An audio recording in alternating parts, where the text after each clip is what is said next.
documents ay mukhang legitimate, may pangalan pa ng doktor. Okay, impression, severe sigmoid diverticulitis. Okay, i-translate natin sa Tagalog. So yung impression na ipinakita doon sa dokumento na ito ay malala. Yung sigmoid diverticulitis na may butas at malala na yung infection sa bituka. Yan sa supot-suputan. Supot, basiba natin. Doon sa pocket ng kanyang bituka. Okay? Malala dahil may infection, namamaga. Pag sinabi mong sigmoid, ito ay bahagi ng malaking bituka daw sa bandang ibaba. Alright? So, meaning, mga kababayan, may butas na ang kanyang bituka kasi pinagapan ko yung mga bulate. Sabi ko sa mga bulate, butasin nyo ang bituka ni Bangag. So, kaya ganon. So, malapit-lapit na yan. So, ibig sabihin, pwede siyang matgurgur anytime kapag hindi na nakaya ng bitukan niya at sabi ng bituka, kunin nyo na ako, mga bulate. Diba? So, ganito talaga ang mapapala ng mga taong kawatan, taong bangag, at taong nagkakaso kay Maharlika, di ba? Dahil siya, nag-hire pa ng assassin siyang mga yan. So ngayon, mga kababayan, based dun sa documents na sinend sa atin, kung naipuslit, alam mo naman yung mga kadoktor dyan, may mga kaibigan din tayo mga doktor dyan, di ba? Mag-ano pa kayo, mag-send pa kayo, at saka, Doc, alam mo na. Alam mo na yan, Doc. Kayong doktor dyan. Ngayon, mga palangga, meaning, nagmamalfunction na yung katawan ni Bangag. Kumbaga, kasi dahil infected na, yung imagine mo yung hose ng tubig, di ba, bituka, dahil sinaksakan mo ng sinaksakan ng mga dumi, no, joke lang, ng pulburon, well, kasama niyo, sinaksakan mo na, ito, ano lang to, kalokohang example, sinaksakan mo ng sinaksakan ng pulburon, so ito yung hose ng tubig, babaray mga pulburon dyan, kaya dahil yung mga pulburon, galit na galit sa bituka mo, mapupunit talaga yan. Diba? So, maaring pwede pa yan mag-cause ng CA.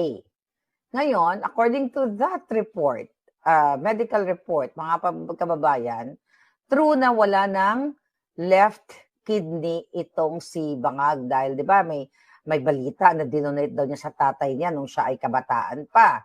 So, yun ang nakalagay dyan sa result na yan. So, lalong double jeopardy siya dyan dahil kulang na nga yung kanyang kidney, nilagyan pa niya ng kung ano-anong kung ano-anong mga toxic dahil sa unhealthy living. Ano yung unhealthy living? The singhuting of the pulburon. So ngayon, mga kababayan, so yan yung pinapaliwanag doon sa kanyang medical report. Then nakalagay doon na merong konting pamamaga ng kanyang jatay, okay, ng kanyang atay. Alright? So meaning, pwede talaga siyang mamatay anytime, magurgur anytime. Kasi, kapag nagbumigay na ang katawan ng isang addictus benedictus at kawatan, kahit gusto pa niyang buhayin ang sarili niya, kung hindi niya nakakayanin, ay magugurgur na siya. And of course, meron pang fats sa kanyang pancreas. Ayan. So, ang dami niyang eksena, mayroong fats, okay, sa part ng kanyang pancreas. Ayan, yun daw ang yun ang nakalagay doon sa, sa kanyang report. Ngayon, meron din, meron din siyang atherosclerosis o paninigas ng mga ugat. Di ba, in-expose ko din sa inyo ng 2023, nagkaroon din yan ng muscle spasm na nataranta si Liza Tanas. Muntik na rin, kinabahan si Satanas. 2023 yun, ha?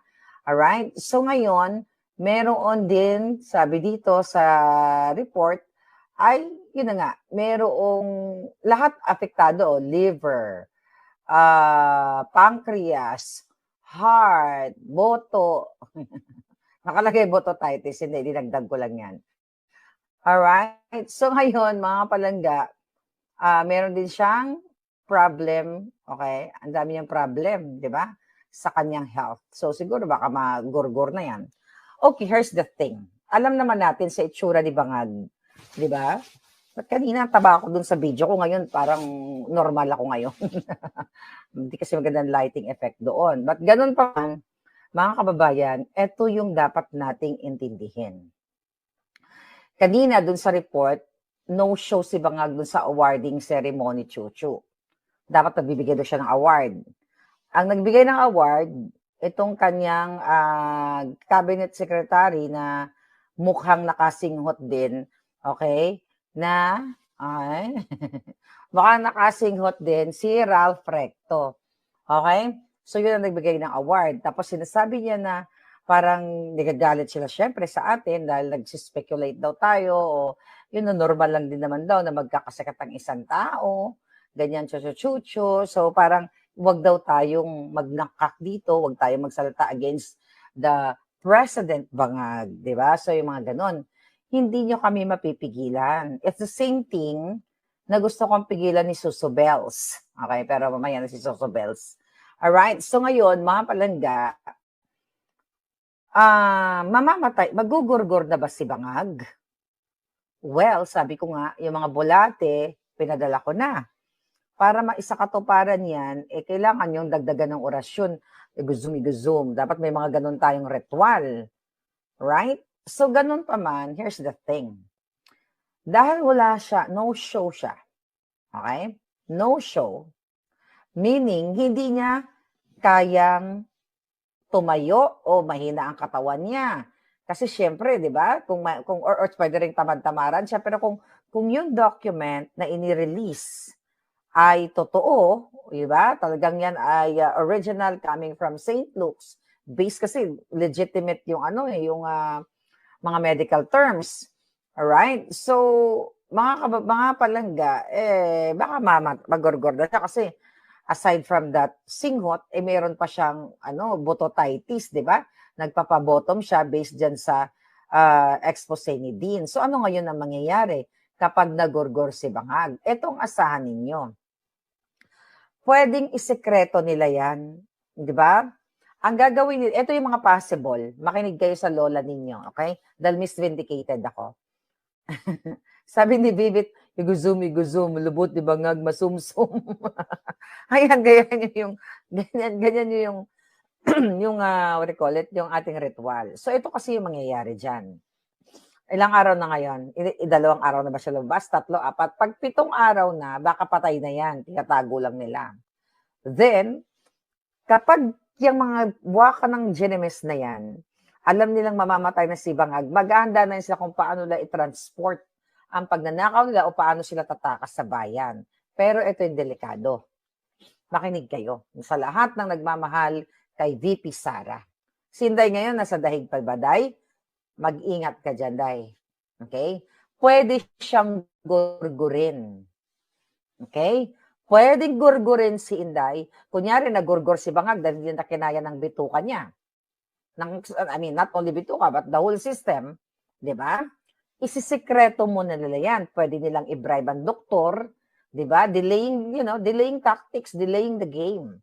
So ngayon, magpaplano muna sila kung paano nila magurgur si Inday. Possible things. So I'm not saying, okay, nagagawin nila to, but pwedeng gawin nila.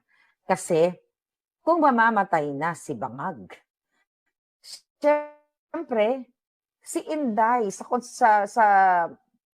konstitusyon, siya ang automatic na presidente, kaya may vice presidente. Diba? So,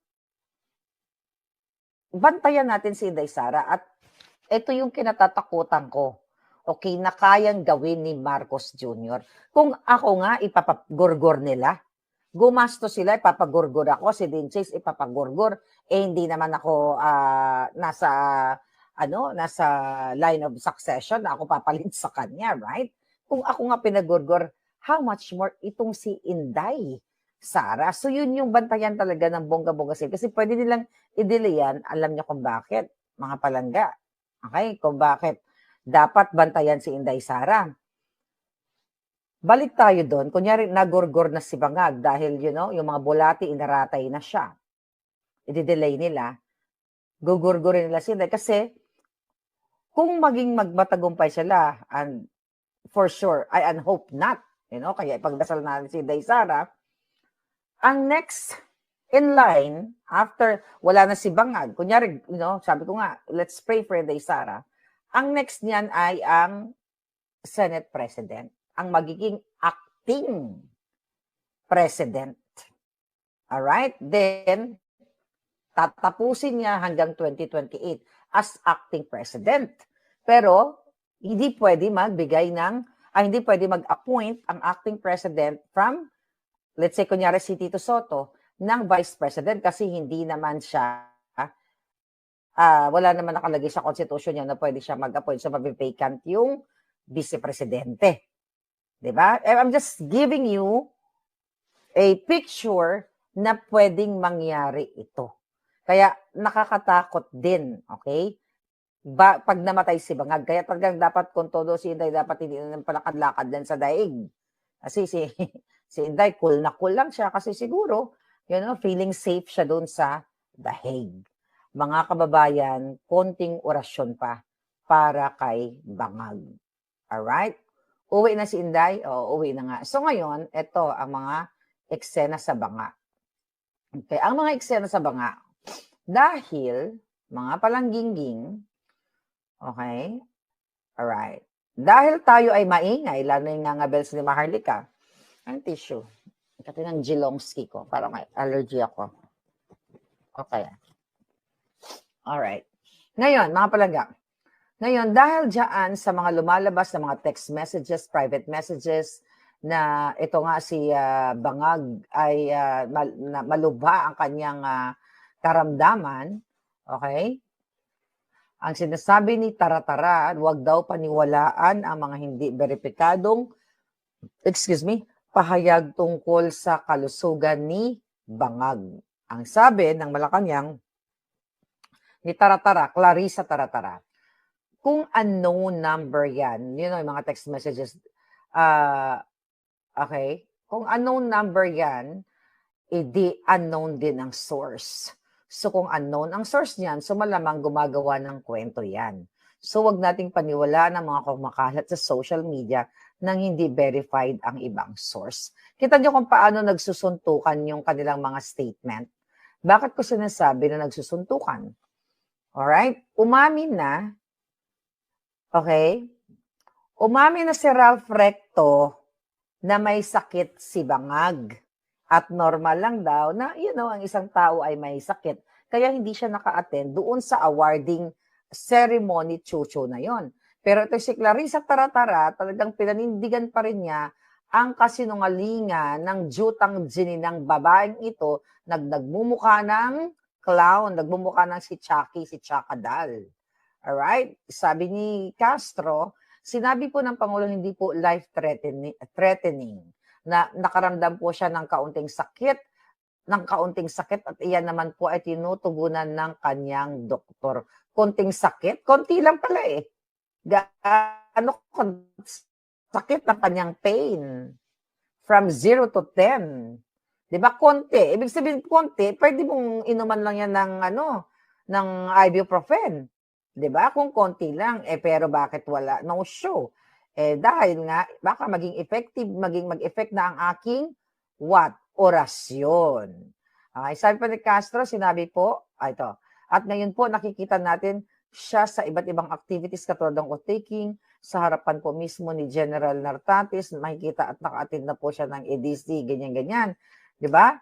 Ngayon, yesterday ito. So ngayon, mga kababayan, here we go. Okay, here we go. So, ano ngayon? Okay.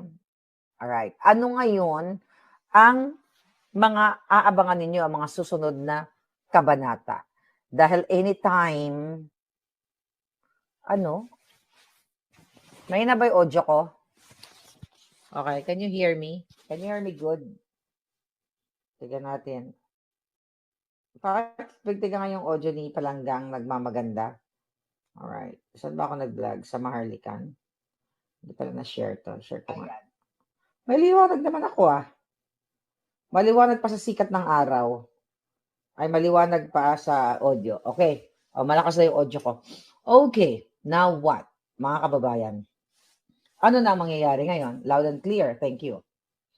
So, naghahanda na yan sila ngayon. Kung sakasakali na si Bangag ay may tanim na yung kanyang buhay o pipirma na yung mga bulate, abala na yan sila ngayon kung paano i-transport yung kanilang mga ninakaw. Kaya sabi ko sa iyo, Bangag Junior, magugurgur at pagugurgur ka nang wala kaming gagawin.